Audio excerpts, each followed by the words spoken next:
అడుక్కు తినేవాడికి 66 కూరలు అంట. అలాగని నేను ఇప్పుడు అడుక్కోలేదు, అడుక్కోకుండానే ఇచ్చారు మన ఇండియా కారపూస. ముసలిదాని మనిషికి నాకు ఏ జన్మలో ఏ బంధం ఉందో ఏమో తెలియదు, కానీ నాన్న వాళ్ళు ఎప్పుడు కూడా నన్ను కనీసం తిన్నావు ఎలా ఉన్నావు అని కూడా ప్రేమగా ఎప్పుడు అడగలేదు.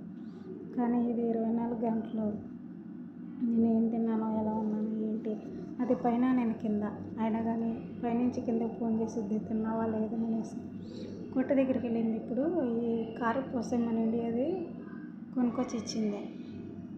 నేనేమో అటు తిరిగితే ఇటు తిరిగితే దీన్నేమో జేబులో వేసుకుని తింటున్నాను. అవును, మీలో ఎంతమందికి జేబులో వేసుకుని తినే అలవాటు ఉందో చెప్పండి. నాకైతే చిన్నప్పటి నుంచి అలవాటు ఉన్నది. ఎక్కువగా పొలం పనులకు వెళ్ళినప్పుడు అయితే బాగా తినేదాన్ని ఇలాగా.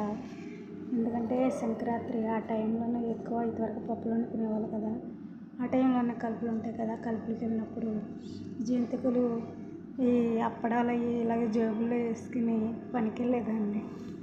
మా అమ్మ పని చేతకి వెళ్తున్నావా తింటాకి వెళ్తున్నావా అనేసి అనేది.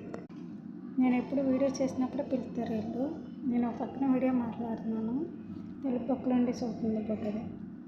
మా అమ్మ అయితే పని చేతకి వెళ్తున్నావా తింటాకి వెళ్తున్నావు, ఇంటికి వచ్చాక తినొచ్చు కదా, పనికి వెళ్ళినప్పుడు ఎందుకు పనిలోకి అందరికి కడతాక అనేది. అదే నిజమే. నాతో పాటు నా పక్కన ఉన్న వాళ్ళందరూ కూడా అట్టుకెళ్ళేదాన్ని. ఇప్పుడు ఎందుకో సడన్గా ఆ రోజులన్నీ గుర్తొచ్చినాయి ఇలా జేబులు వేసుకుని తింటుంటే. అలాగని ఒక దిక్కునే కూర్చొని తినేంత తీరిక లేదు కదా నాకు ఇక్కడ, అందుకు అటు తిరుగుతా ఇటు తిరుగుతా తింటున్నాను అన్నమాట. సరే, మరి మీరు ఎలా ఉన్నారు, ఏం చేస్తున్నారు, అందరూ బాగున్నారా? నా వీడియోలు ఇంకా ఇంకా ఇంకా వైరల్ చేయండి. యూట్యూబ్లో ఏదేమైనా నేను సక్సెస్ అవ్వాలన్నదే నా ఆశయం.